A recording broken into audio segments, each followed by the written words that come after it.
Hi all, അസ്സലാമലൈക്കും. Welcome back to സിൽനാസ് kitchen. ഇന്നത്തെ റെസിപ്പി ക്യാരറ്റ് വെച്ച് നല്ലൊരു വെറൈറ്റി ടേസ്റ്റി ആയിട്ടുള്ള ഒരു അടിപൊളി പലഹാരത്തിന്റെ റെസിപ്പിയാണ്.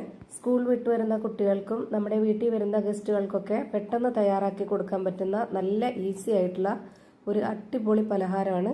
അപ്പോൾ ഇതെങ്ങനെയാണ് തയ്യാറാക്കിയെന്ന് അറിയാനായിട്ട് വീഡിയോ സ്കിപ്പ് ചെയ്യാതെ മുഴുവനായിട്ടൊന്ന് കണ്ടു നോക്കണേ. റെസിപ്പിയിലോട്ട് കടക്കുന്നതിന് മുമ്പായി സിൽനാസ് കിച്ചൺ ചാനൽ ആദ്യമായിട്ട് കാണുന്നവരാണെങ്കിലും ഇതുവരെയും കണ്ട് സബ്സ്ക്രൈബ് ചെയ്യാത്തവരും പ്ലീസ് ഒന്ന് സബ്സ്ക്രൈബ് ചെയ്തേക്കണേ. ഒപ്പം തന്നെ ഈ വീഡിയോ നിങ്ങൾക്ക് ഇഷ്ടപ്പെടുകയാണെങ്കിൽ ഒരു ലൈക്ക് ചെയ്ത് ഷെയർ ചെയ്ത് സപ്പോർട്ട് ചെയ്യാനും മറക്കരുത്. ഇനി നമുക്ക് റെസിപ്പിയിലോട്ട് കടക്കാം. അപ്പോൾ ആദ്യം തന്നെ ഇതിനായിട്ട് ഒരു ക്യാരറ്റ് എടുത്തിട്ട് അതിന്റെ 1/4 ഭാഗത്തോളം ഞാനിവിടെ ഗ്രേറ്റ് ചെയ്തെടുത്തിട്ടുണ്ട്. ഇനി ഇതൊന്ന് തയ്യാറാക്കി എടുക്കാനായിട്ട് ഒരു പാൻ സ്റ്റൗവിലേക്ക് വെച്ച് ഫ്ലെയിം ഓണാക്കി കൊടുത്തിട്ടുണ്ട്. ഇതിലേക്ക് ഇനി കുറച്ച് നെയ്യ് ഒഴിച്ചു കൊടുക്കാം. ഇനി ഇത് ചൂടായി വരുന്ന സമയത്ത് ഇതിലേക്ക് ഗ്രേറ്റ് ചെയ്തെടുത്തിട്ടുള്ള ആ ഒരു ക്യാരറ്റ് ഇട്ട് കൊടുക്കാം. ഞാനിപ്പോൾ ഇത് ലോ ഫ്ലെയിമിലാണ് വെച്ച് കൊടുത്തിട്ടുള്ളത്. ഇനി ഇതിലേക്ക് ചിരകിയ തേങ്ങ ചേർത്ത് കൊടുക്കണം. എന്നിട്ട് ഇത് രണ്ടും കൂടെ നന്നായിട്ടൊന്ന് വഴറ്റിയെടുക്കണം. ലോ ഫ്ലെയിമിൽ ഇട്ട് കൊടുത്ത് ഇത് നന്നായിട്ടൊന്ന് ഇളക്കി കൊടുക്കുന്നുണ്ട്. ഇനി ഇത് അടച്ചു വെച്ചിട്ട് ചെറുതായിട്ടൊന്ന് വേവിച്ചെടുക്കുന്നുണ്ട്.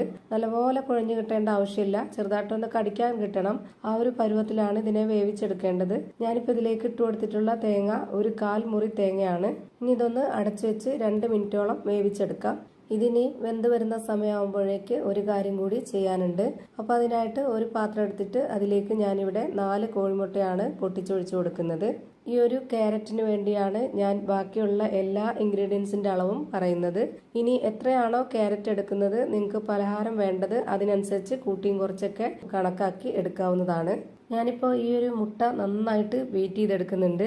ഇതുപോലെ ഒരു വിസ്ക് വെച്ച് നന്നായിട്ട് ബീറ്റ് ചെയ്തെടുത്ത ശേഷം ഇനി ഇതിലേക്ക് ഇട്ട് കൊടുക്കേണ്ടത് പഞ്ചസാരയാണ്. മധുരത്തിന് ആവശ്യമായിട്ടുള്ള പഞ്ചസാര ഇട്ട് കൊടുക്കാം, ഓരോരുത്തരുടെയും ആവശ്യത്തിനനുസരിച്ച്. ഞാനിതിലേക്ക് ഇട്ട് കൊടുത്തിട്ടുള്ളത് 1/4 കപ്പ് അളവിലുള്ള പഞ്ചസാരയാണ്. ഈ ഒരു മധുരത്തിനെ ബാലൻസ് ചെയ്യാനായിട്ട് ഒരു നുള്ള് ഉപ്പും ഇട്ട് കൊടുക്കാം. പിന്നെ ഈ ഒരു പലഹാരത്തിന് നല്ലൊരു മണം കിട്ടാൻ വേണ്ടിയിട്ട് 2 ഏലക്കയും ഇട്ട് കൊടുത്തിട്ടുണ്ട്. ഇനി ഇതിലേക്ക് ഇതേപോലെ 2 സ്പൂൺ അളവിൽ കസ്റ്റർഡ് പൗഡറാണ് ഇട്ട് കൊടുക്കുന്നത്. ഇത് നിർബന്ധമൊന്നുമില്ല, കയ്യിലുണ്ടെങ്കിൽ ഇട്ട് കൊടുക്കാം. ഈ ഒരു പൗഡറും കൂടെ ഉണ്ടെങ്കിൽ കുറച്ചുകൂടെ നല്ലൊരു മണവും നല്ല ടേസ്റ്റൊക്കെ ആയിരിക്കും. ഇനി ഇത് നന്നായിട്ട് ഒന്നുകൂടെ ബീറ്റ് ചെയ്തെടുക്കുന്നുണ്ട്. ആ ഒരു പഞ്ചസാരയൊക്കെ നന്നായിട്ടൊന്ന് അലിഞ്ഞു വരാൻ വേണ്ടിയിട്ടാണ്.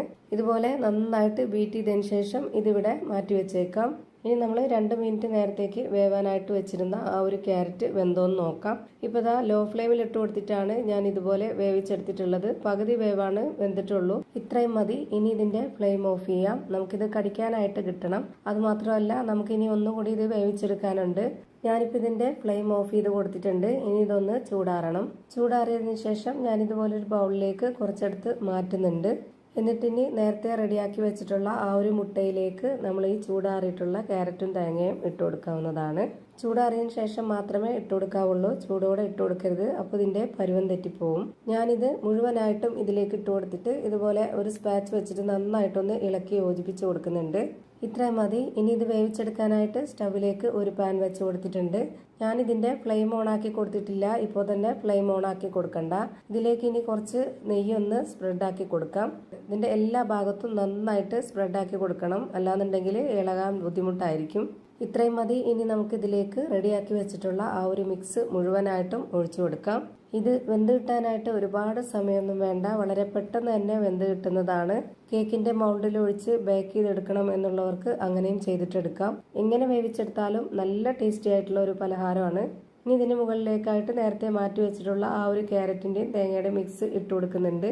ഇത് നിർബന്ധമൊന്നുമില്ല, ഇത് നല്ല ഷേപ്പായിട്ടിരിക്കാനാണ് ഈ ഒരു ക്യാരറ്റിന്റെയും തേങ്ങയുടെയും ആ ഒരു വെയിറ്റ് കൊണ്ട് നമ്മളിത് നല്ലപോലെ പൊങ്ങാതെ നല്ല കറക്റ്റ് ഷേപ്പിൽ കിട്ടും. അതിനു വേണ്ടിയാണ് ഇത് ഇട്ട് കൊടുത്തിട്ടുള്ളത്. മുട്ട മാത്രമായതുകൊണ്ട് പതഞ്ഞ് പൊങ്ങി വരുമ്പോൾ അതിന്റെ ഷേപ്പ് ആകൃതിയൊക്കെ വ്യത്യാസം വരും. അപ്പോൾ കാണാൻ വീഡിയോയ്ക്ക് ഒരു ഭംഗി ഉണ്ടാവില്ല, അതുകൊണ്ടാണ് ഇത് മുകളിലേക്ക് ഇട്ട് കൊടുത്തിട്ടുള്ളത്.